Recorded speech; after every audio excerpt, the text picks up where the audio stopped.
So, let's talk about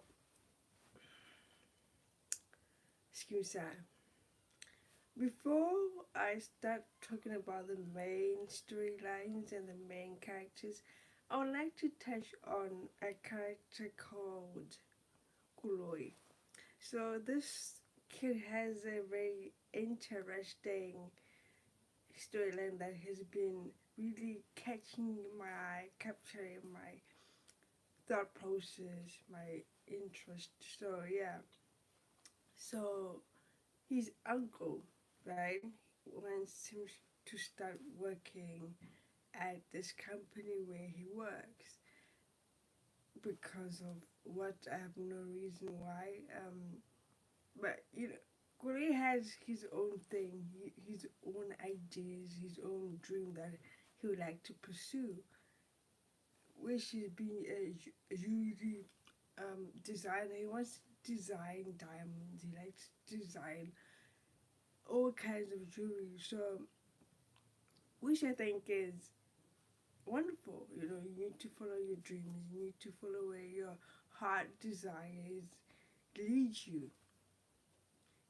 But for some reason, his uncle is against that because it's not giving him any options. It's not bringing in the money. He has to have a backup plan. I do agree with him with him saying that well he does need a backup plan, but this backup plan doesn't need to be where he works. It can be something that is also in the line of what he's already doing, because he's really a creative mind. So the only backup plan that I think he can do is art because he's really good at drawing. That can be something that can become a backup plan if he needs one. If this whole designing jewelry doesn't work, he can go to art because he's really good at designing and drawing. That's the second best thing he can do, but not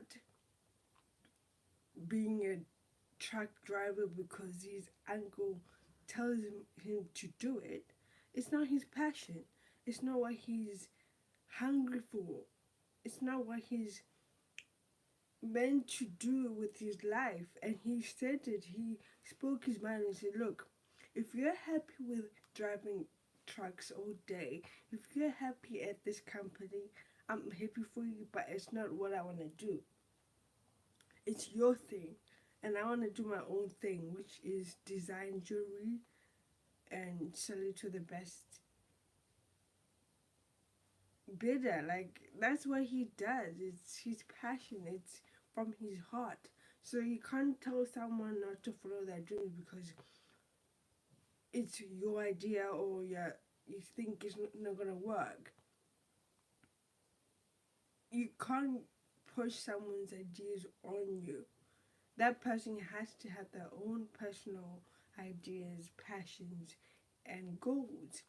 Just because they're not showing up right now or the results are not showing up right now does not mean it's, it's, it's not gonna work. No, that's not the case with Chloe, and I think what they're portraying right now is the struggle of the pressure of parents needing to tell their children you need to do this right now because you're left behind. Your peers are already big, they're already finding their own feet, they've already created something that is out there, but you're still here, you're still figuring your life out. It's okay. It's okay to figure out your life. It's okay not to know what you want to do, but as long as you have an idea of what you want to become or what you want to do in the near future, and you're in the process of doing that, you cannot compare yourself to your peers or your friends because your journey is not the same as your friends. the same applies to Koloy. His journey is not like his friends. Just because his friends are a bit further than he is, does not mean he's not doing something about it. And I feel like his uncle is trying to pressure him to do something that he's not okay with, or he does not love to do, or he's not passionate about, which is unfair. It's something that we struggle as African kids. Our African parents will pressure us to do something that we don't want to do because they feel like we're being left out or you're not successful or something. I don't understand this thing that we grow up with as African children. I don't get it. I honestly don't get it. Now let's move on to the main reason I'm here. Okay, the main reason I'm here is that Jacobeth's relationship is starting to show some serious cracks, and these cracks are huge. Like I suspected, this professor is scammer. He's only after Jacobeth's money. He's not actually in love with her. It was just a plan to, you know, scam her out of her money, which I think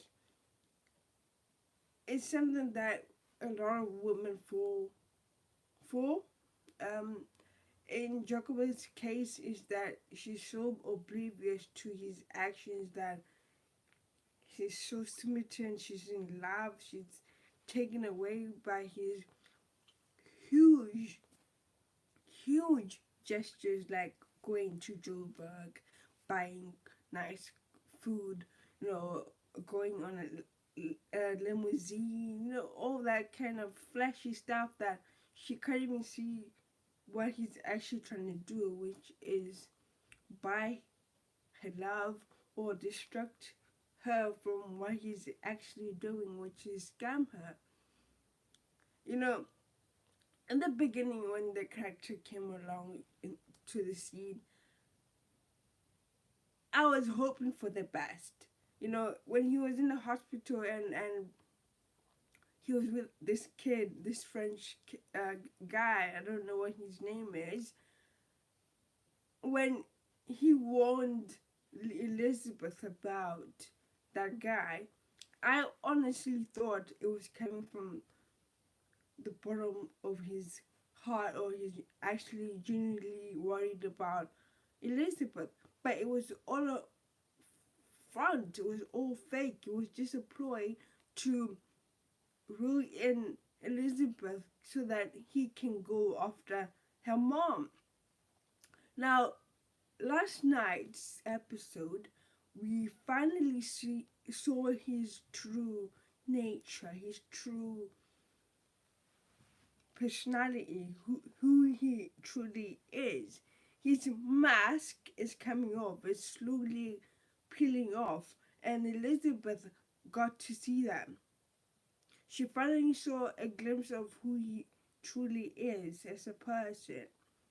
You know, his temper came out a little bit, and she was thrown off by it.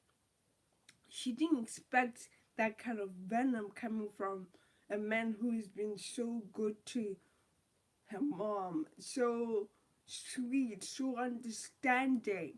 It was just all a lie, and I think Elizabeth is now starting to see that because she's now starting to ask the difficult questions. You know, she's now speaking her mind on situations that have been really nagging at her, really questioning her, like, why is he always doing this? She's now really trying to figure out what's the reason behind all these huge gestures, this whole mega outgoing and let's go on a trip, let's go to Joburg out of the blue. Like, what's the reason behind it? She's starting to ask those difficult questions, which I think he's trying to hate. Because now his cover is being really questioned by Elizabeth. Even even if it's just an innocent question or innocent concern that she's voicing, it's something that he's not prepared for. He was not prepared for Elizabeth to become this curious, this suspicious about what his intentions are with her mom. But Jacobeth, obviously, she's still, in love. She's taken back by these whole gestures and amazing compliments because she's never had it in a while. So she's trying to live in the moment. She's trying to really bask in the moment of like, oh, I found the good one. I found the man that truly loves me.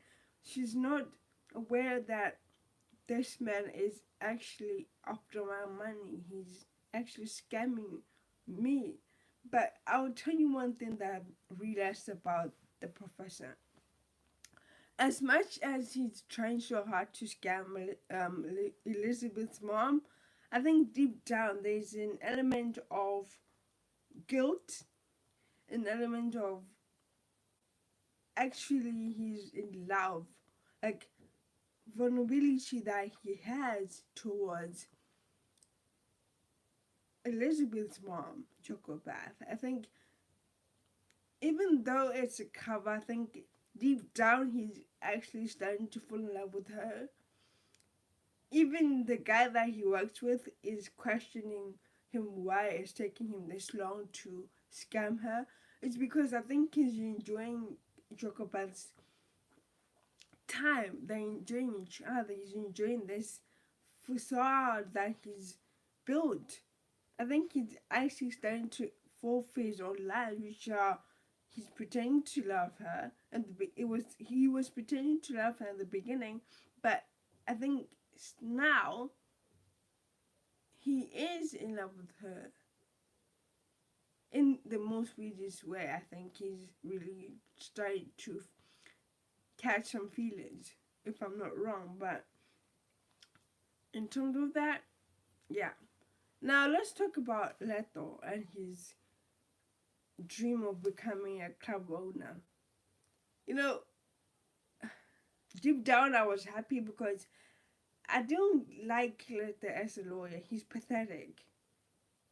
He is good at being a lawyer, but I don't remember him actually writing the bar. When did he take the bar exam to become a lawyer? I don't remember him doing that. Maybe I missed it somewhere, but I don't remember Leto actually taking the bar exam to become a lawyer. I don't remember him doing that. So when he became a lawyer out of the blue, I was wondering when did he even become a lawyer? Because in the beginning he was just a annoying kid who was a DJ who was always in the club and dealing with wrong people. So it was a shock when he became a lawyer. His passion when he's in the court is pathetic. You can see he's just doing it because he has to. You know, when you do something that you're not passionate about, it shows. He's a good lawyer. Yes, he can do this whole lawyer thing. He's good with the law, but it's not what he's passionate about. When he was defending Leto in that courtroom, he was just reading out of his mouth. He's just saying the words, but he's not meaning them. Do you know what I mean? Like, he's not passionate about being a lawyer. That's why he's now resigning. He's going after what he's been passionate about since day one. He was a DJ. Now he wants to own a club with Dragon. Obviously, that's a wrong thing. It's something that he was not prepared to do, but it looks like he has no choice about in the matter. So yeah, go ahead.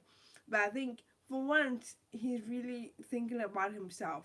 He's not thinking about what his mom and dad are gonna say, or question about question his decisions to become a club owner. I get why they're really hesitant about it. The history behind all of the mistakes he's done in the past are one of the reasons why they're really hesitant about him owning a club. I'm also hesitant because I feel like he's gonna go back to his old ways. He now wants to own a gun for protection. This is how it starts. The slippery slope. This is how it begins. It starts with something small, owning a gun because you want protection, and then all of a sudden things fall apart. But anyway, we'll see how that goes. I'm happy for Luther that he finally found something he's really truly passionate about, which is owning a club. I mean, he's always been a rebel. He's always been that guy who is somehow not all about the law. He was just doing all that to impress his mom and dad. But I think he's now finding his feet. He's now realizing I cannot please anyone but myself, which I respect. With Chloe, I really hope he sticks to his guns and do what he's passionate about, which is designing jewelry. Jacobeth, I really hope she finds out the truth before it's too late, or the professor does not go ahead with the plan, and we'll see how that goes. Anyway, let me know what you thought about this last two episodes of Skeem Saam. I really like where the storylines are going. I'm enjoying every bit of it, and I think some interesting characters are really coming through. Yeah. Don't forget to like, subscribe, and share this video. Don't forget to click on the notification bell to get notified when I post a new video. Peace.